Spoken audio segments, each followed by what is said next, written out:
മമ്മൂക്കയുടെ ബസൂക്ക കണ്ട് ഇപ്പൊ അതേ കാറിൽ വന്നിരിക്കുകയാണ്. ഇന്ന് 4 സിനിമകൾ കാണാനുണ്ട്. അപ്പോൾ സിനിമ എങ്ങനെയാണെന്ന് വെച്ച് കഴിഞ്ഞാല് എനിക്ക് മേക്കിംഗ് കാര്യങ്ങളൊക്കെയാണ് കൂടുതൽ ഇഷ്ടമായത്. പിന്നെ മ്യൂസിക്, ക്യാമറ വർക്ക് ചെയ്തിരിക്കുന്നത് നിമിഷ് രവിയാണ്. മ്യൂസിക് ചെയ്തിരിക്കുന്നത് ആരാണെന്നുള്ളത് ഞാൻ നോക്കിയിട്ട് കണ്ടില്ല. അറിയാമെങ്കിൽ ഒന്ന് കമൻറ്റ് ചെയ്യുക. നല്ല അടിപൊളിയായിട്ട് BGM ഒക്കെ ചെയ്തു വെച്ചിട്ടുണ്ട്.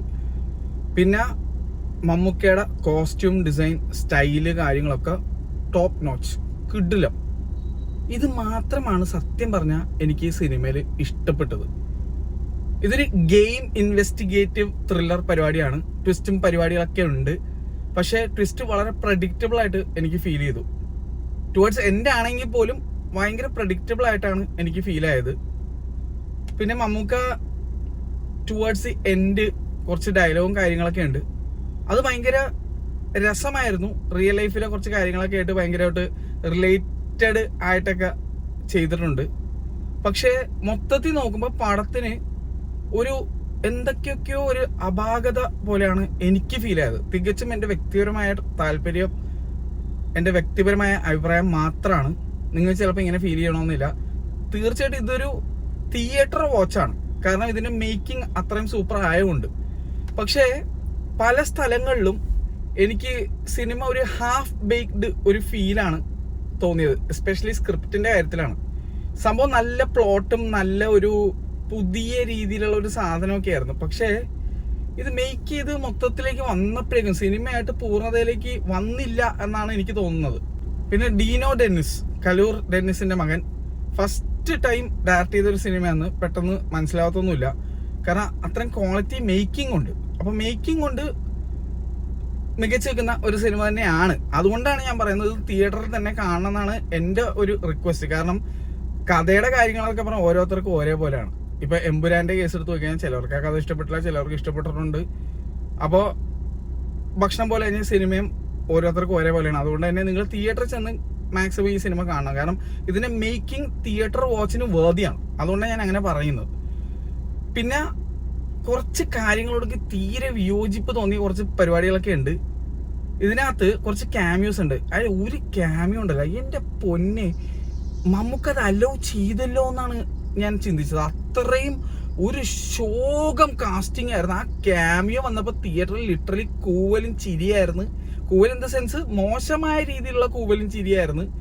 കളിയാക്കി ഉള്ള സംഭവം. ഈവൻ ആ ഒരു ക്യാരക്ടർ ഇൻ റിയൽ ലൈഫിനെ പോലും ഈ സിനിമയിലെ ഒരു ഡയലോഗിലൂടെ ഊക്കി വിടുന്നുണ്ട്. സിനിമാക്കാര് തന്നെ ക്യാമിയോ വന്ന ആളെ ഊക്കുന്നു. ഇത് കൂടാതെ നാട്ടുകാർ ഇത് കണ്ടുകൊണ്ടിരുന്നപ്പോൾ സിനിമയെ ഊക്കുന്നു. ആ ലെവല് ഒരു അപരാധം ഒരു ക്യാമിയോ ഉണ്ട്. അത് ഒരു കാര്യമില്ലായിരുന്നു എനിക്ക് തോന്നിപ്പോയി. ഓൾറെഡി ഈ അപരാധത്തിനെ ഞാൻ ഇടക്കിടക്ക് കണ്ട് മടുത്തിരിക്കുമ്പോഴാണ് തിയേറ്ററിന്റെ അകത്ത് സിനിമയില് ഈ അപരാധം. ഭയങ്കര ശോകമായിരുന്നു. എന്താണ് ക്യാമിയോ ആരാണെന്ന് ഞാൻ പറയാനുള്ള കാരണം ക്യാമിയോ അല്ലേ, അത് നശിപ്പിച്ച് കളയേണ്ട. നിങ്ങൾ തന്നെ കണ്ട് ആ അപരാധത്തെ സ്വീകരിച്ചോളൂ. അത്ര എനിക്ക് പറയാനുള്ളത്. എനിക്ക് ഭയങ്കര ശോകമായിട്ട് തോന്നി.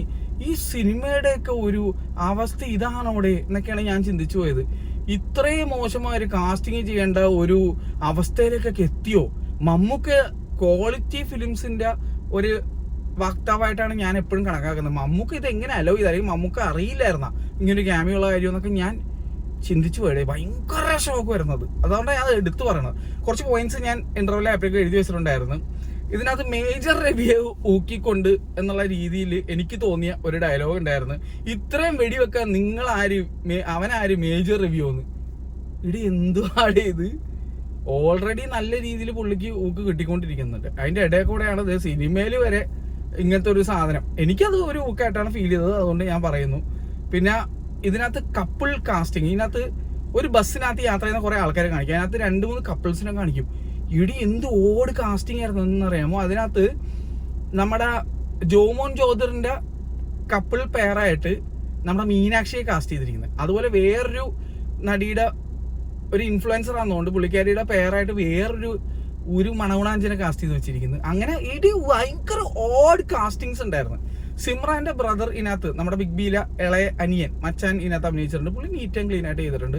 ഈശ്വര്യ മേനോൻ, അങ്ങനെയാണ് പേര് പ്രൊണൗൺസ് ചെയ്യണമെന്ന് കേട്ടോണ്ട് അങ്ങനെ പറഞ്ഞാൽ ഐശ്വര്യ എന്നുള്ളതല്ല എന്നുകൊണ്ട് ഈശ്വര്യ എന്നാണെന്നുകൊണ്ട് നമ്മുടെ മൺസൂൺ മാംഗോസിൽ അഭിനയിച്ച നടിയാണ്. പിന്നീട് തമിഴിലാണ് കൂടുതൽ അഭിനയിച്ചിരിക്കുന്നത്, തെലുങ്ക് സിനിമകളിലൊക്കെ. ഇതിനകത്ത് ഒരു ക്യാമിയോ ഉണ്ട്. അതൊക്കെ ഓൾറെഡി ഇന്റർവ്യൂലൊക്കെ വന്ന കാര്യങ്ങളാണ്. ഇന്റർവ്യൂവിൽ അവർ നേരിട്ട് വന്നതാണ്. പിന്നെ നമ്മുടെ ഷൈൻ ടോം ചാക്കോ കൊണ്ട് വലിയ മാറ്റമൊന്നുമില്ല. ഷൈൻ ടോം ചാക്കോ ഇന്റർവ്യൂലെ പോലെയൊക്കെ തന്നെയാണ് ഇതിനകത്തും. ഈവൻ ഷൈൻ ടോം ചാക്കോക്ക് ഒരു പേരിട്ട് കൊടുത്തിട്ടുണ്ട്. അതും ഡയറക്റ്റ് ഒരു വിധത്തിൽ പുള്ളിയെ ഊക്കിയതാണെന്ന് എനിക്ക് തോന്നിപ്പോയി. അത് നിങ്ങൾക്ക് എന്താണെന്ന് നിങ്ങൾക്ക് മനസ്സിലാവും. ഞാൻ പേര് ഇവിടെ പറയുന്നില്ല, അത് കഥയിലെ ഒരു ക്രൂഷ്യൽ സംഭവമായിട്ട് ഞാൻ പറയുന്നില്ല. പിന്നെ അങ്ങനെ കുറെ സംഭവങ്ങളുണ്ട്. ആ കാര്യങ്ങളൊക്കെയാണ് ഈ സിനിമയിൽ നിന്നും എൻ്റെ എക്സ്പീരിയൻസ് പിന്നിലേക്ക് വലിച്ചതെന്നാണ് എനിക്ക് പറയാനുള്ളത്. മേക്കിംഗ് കൊണ്ട് ഞാൻ പറയാണ്, കിടിലം സിനിമാറ്റോഗ്രഫി, കിടിലം ബാക്ക്ഗ്രൗണ്ട് സ്കോർ, നമുക്കെന്നെ സൂപ്പറായിട്ട് കാണിച്ചിട്ടുണ്ട്. നല്ല രീതിയിൽ ആഷിഖബും അമൽ ചേട്ടനൊക്കെ മമ്മൂക്ക നല്ല രീതിയിൽ എപ്പോഴും പോർട്രേ ചെയ്യാറുണ്ട്. ആ ഒരു ലുക്ക് രീതി അല്ലെങ്കിൽ ആ ഒരു സ്റ്റൈല് പിടിച്ചുകൊണ്ടാണ് ഡീനോ ഡെന്നിസ് ചെയ്തു വെച്ചിരിക്കുന്നത്. അതൊക്കെ എനിക്ക് ഇഷ്ടപ്പെട്ടു കേട്ടോ. പിന്നെ വേറെ കുറച്ച് കാര്യങ്ങൾ എനിക്ക് തോന്നുന്നു, ഞാൻ ഇതിനകത്ത് കുറച്ച് പ്രൊഡക്റ്റ് പ്ലേസ്മെന്റ് ഉണ്ട്. സിസിര ട്രാവൽസിനെ കാണിക്കുന്നുണ്ട്. അത് പിന്നെ അതുപോലെ ഭീമ ജ്വല്ലറി, പിന്നെ വേറെ എന്തൊക്കെ അങ്ങനെ കുറച്ച് നൈസായിട്ടുള്ള പ്രൊഡക്റ്റ് പ്ലേസ്മെന്റ് ഉണ്ട്. അതായത് ഭീമ ജ്വല്ലറി എനിക്ക് എന്താ പോലെ തോന്നി. പിന്നെ പാർലേജിയുടെ ഒരു പബ്ജി ജോക്ക് ഉണ്ട്. പബ്ജിനെ പറ്റി ജോമോൻ ചോദിച്ചത് പാർലേജി എന്നൊക്കെ പറയും. ഏത് കാലത്ത് ജോക്ക്? അത് ജോക്കായിട്ട് എങ്ങനെയാടേ? എനിക്ക് അത് ഡൈജസ്റ്റ് ആയില്ല കേട്ടോ. പിന്നെ ഈ ഫുൾ സിനിമ ഗെയിമിംഗ് ആയിട്ട് ബന്ധപ്പെട്ടുള്ള സംഭവമാണ്. ചില ഗെയിമേഴ്സ് ചിലപ്പോൾ ഇത് കാണുമ്പോൾ പൊളിഞ്ഞു കയറും കേട്ടോ. ചില കാര്യങ്ങളൊക്കെ ജോക്ക് എന്നുള്ള രീതിയിൽ പറയണത് ശരിക്കും പറഞ്ഞാൽ വട്ടം പൊളിയും. ഞാൻ ഗെയിമിംഗ് ഇഷ്ടപ്പെടുന്ന ഒരാളാണ്, ഗെയിമർ ആയ ഒരാളാണ്. അതുകൊണ്ട് തന്നെ എനിക്ക് ഇതൊക്കെ കേട്ടപ്പോൾ എനിക്ക് എന്ത് കോപ്പാടേ എന്നുള്ള രീതിയാണ് ഫീൽ ചെയ്തത്. പിന്നെ ഏറ്റവും വലിയ ഒരു കോമഡി ഞാൻ കണ്ടതെന്ന് വെച്ച് കഴിഞ്ഞാൽ ആവില്ല പറയണില്ല, അത് പറയണില്ല. എന്തായാലും ഗെയിമിംഗ് ത്രില്ലർ അതാണ് സാധനം. പിന്നെ ഐബെൽ എന്ന് പറഞ്ഞ കമ്പനിയുടെ ഒരു പ്രോഡക്റ്റ് പ്ലേസ്മെന്റ് ഉണ്ടായിരുന്നു. പിന്നെ ഒരു അൻശോകമായിട്ടുള്ള സാധനം ഞാൻ കണ്ട്. അതായത് ഒരു ഓഡ് കാസ്റ്റിംഗ് തന്നെ പറയാം. ഒരു ഫോറിനർ ആയിട്ടുള്ള ഒരു ലേഡീനെ കാസ്റ്റ് ചെയ്തിരിക്കുകയാണ്. പുള്ളിക്കാരി കമന്റേറ്റർ ആണ് ഒരു സ്റ്റേഡിയത്തിന്, നമ്മുടെ ജവഹർലാൽ നെഹ്റു സ്റ്റേഡിയം കാണിക്കുന്നത്. സ്റ്റേഡിയത്തിൽ പവർക്കിട്ട് പോകുമ്പോഴേക്കും ഈ നടി അല്ലെങ്കിൽ ഈ കാസ്റ്റ് ചെയ്യപ്പെട്ട ഈ ഫോറിനർ ഇന്ന് ചിരിച്ചുകൊണ്ടിരിക്കുന്നത്. ഇവിടെ ഫുൾ സ്റ്റേഡിയത്തിൽ നമ്മൾ കമന്ററി പറഞ്ഞുകൊണ്ടിരിക്കുമ്പോൾ കറണ്ട് പോകുമ്പോൾ കമന്റേറ്റർ ഇന്ന് ചിരിക്കുകയാണ് ചെയ്യണത്.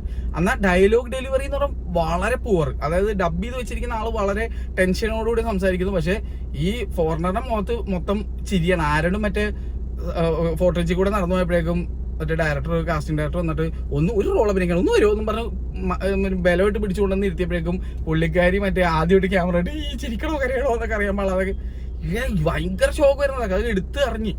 അപ്പം ഞാനിതൊക്കെ എടുത്ത് പറയാൻ കാരണം എന്ന് വെച്ച് കഴിഞ്ഞാൽ, ഞാൻ മമ്മൂക്കയുടെ ഒരു സിനിമ കാണുമ്പോഴേക്കും വളരെ ക്വാളിറ്റി ആണ് ഞാൻ എപ്പോഴും പ്രതീക്ഷിക്കുന്നത്. കാരണം മമ്മൂക്ക എന്ന് പറഞ്ഞാൽ എപ്പോഴും പുതിയ പുതിയ ഡയറക്ടേഴ്സിനും ടെക്നീഷ്യൻസിനൊക്കെ ചാൻസ് കൊടുക്കുന്ന ഒരു അടിപൊളി മെഗാസ്റ്റാർ ആണ്. അതുകൊണ്ട് തന്നെ അദ്ദേഹത്തിന്റെ പടത്തിൽ നിന്നും ഞാൻ ഇതൊന്നും അല്ല പ്രതീക്ഷിക്കുന്നത്. എനിക്ക് ആ ഒരു ഓഡ് ക്യാമിയോ കാസ്റ്റിംഗ് എനിക്ക് ഭയങ്കര ഷോക്കായിട്ടാണ് തോന്നിയത്. എന്തായാലും എനിക്കത് സഹിച്ചില്ല. അത് ഭയങ്കര ഷോക്കായിരുന്നു.